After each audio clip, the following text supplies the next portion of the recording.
Have you heard the media fawn all over Capitol Hill's latest immigration plan? Well, it's being billed as a bipartisan approach, which is a complete joke, since its sponsors are amnesty zealot John McCain of Arizona and liberal Delaware Senator Chris Coons. This bill is basically a rerun of the failed Gang of Eight fiasco that flopped out back in 2013. Remember, that legislation was so unpopular that even its original sponsor, Marco Rubio, had to walk it back, and now he considers it a big mistake. So Gang of Eight 2.0 would grant legal status and a path to citizenship to young migrants who came here before 2014. And that is a number that far exceeds the 1.8 million that President Trump was willing to make citizens in his compromise gesture. And there would be no border wall funding, and it would keep chain migration. That entire scam would keep going. So obviously, this is a complete non-starter for the White House, meaning McCain-Coons was a stupid ploy, not a serious plan. Lawmakers who have been shopping various amnesties for years focus most of their empathy and concern on illegal immigrants who fear deportation, not on Americans whose lives have been devastated by illegal immigrant crime. President Trump, however, hasn't forgotten those people, and today he focused on closing immigration loopholes to keep groups like MS-13 out of our country. As for the Democrats refusing to come to the table, Trump's willing to play hardball. If we don't change the legislation, if we don't get rid of these loopholes where killers are allowed to come into our country and continue to kill gang members, and we're just talking about MS-13, there are many gang members that we don't even mention. If we don't change it, let's have a shutdown. We'll do a shutdown, and it's worth it for our country. I'd love to see a shutdown if we don't get this stuff taken care of. That left is going crazy because he said that. But that's how much he cares about the country. He cares about our safety, the rule of law. The president knows that the people are with him on this issue. When you look at the poll numbers, Americans want sensible immigration reforms along with maybe curing the DACA problem, okay. Here's a recent Harvard-Harris poll. It found that 65% of voters agreed that any bill granting legal status to Dreamers should be accompanied by funding for a wall, an end to chain migration, as well as an end to the visa lottery system. 53% supported building a border wall consisting of physical and electronic barriers. And a whopping 79% wanted immigration to be based on merit, not on family connections or other factors.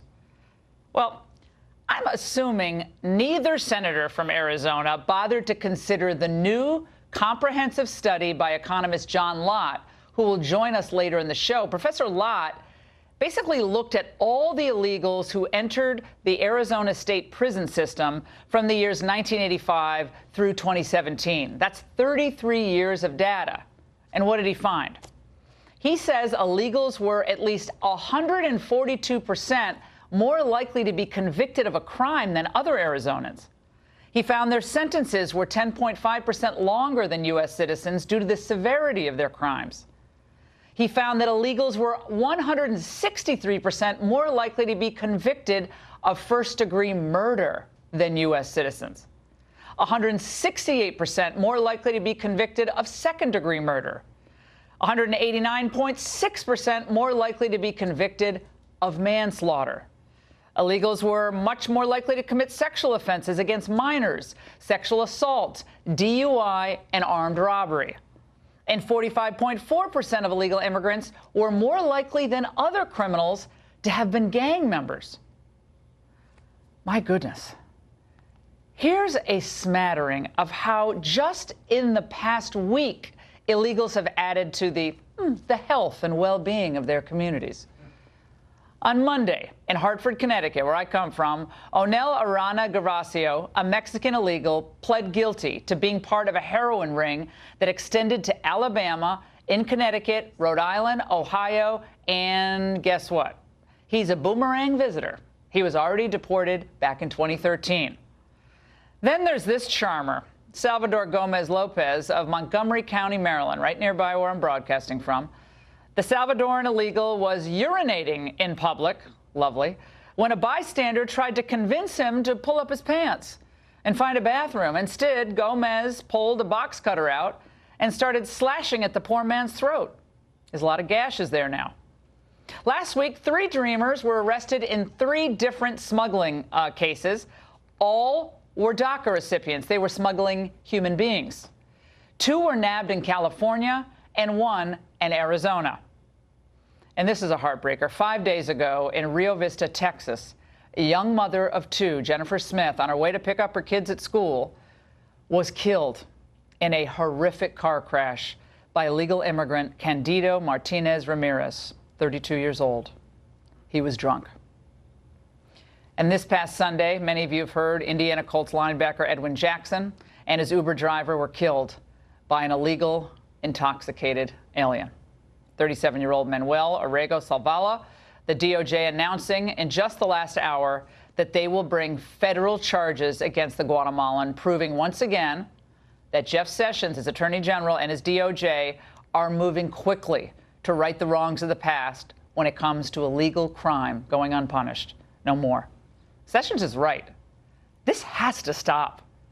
Look at these cases. This is just a few. It's just the last week. We could do a whole show on this.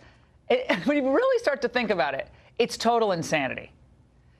We have enough problems in our country with drugs, the opioid epidemic, alcohol, criminal activity. We sure do not need any more. And yes, of course, all illegal immigrants are not criminals, but frankly, that's not the point. Because that's of little comfort to Jennifer Smith's sons, or Edwin Jackson's mother, or the thousands of Americans whose names you do not know, whose lives will never be the same again because our government was unwilling or unable to enforce our laws. And that's the angle.